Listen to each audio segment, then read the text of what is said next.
काही बातम्याच अशा असतात ना की ज्या हृदयाला चटका लावून जातात. आणि आत्ता ती बातमी ज्या वेळेला वृत्तवाहिन्यांवर बघितली त्यावेळेला खरोखरच खूप दुःख झालं.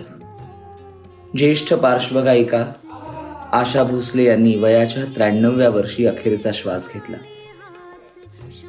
काय बोलावं काहीच सुचत नाहीये, कारण आशाताई भोसले यांचं आणि आम्हा निवेदकांचं नातं हे खूपच जवळचं.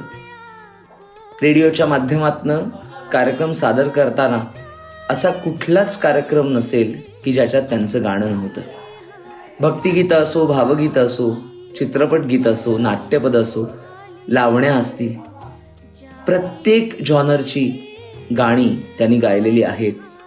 दादासाहेब फाळके पुरस्कारानं त्यांना सन्मानित करण्यात आलेलं होतं. पद्मविभूषण पुरस्काराच्या त्या मानकरी होत्या.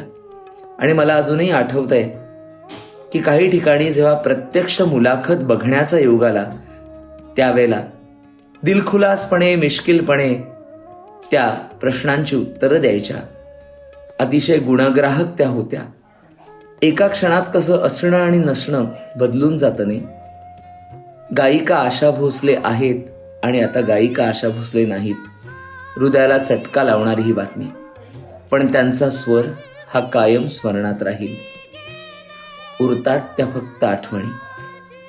आशा भोसले यांना स्वामी कृपा क्रिएशन्स तर्फे भावपूर्ण श्रद्धांजली.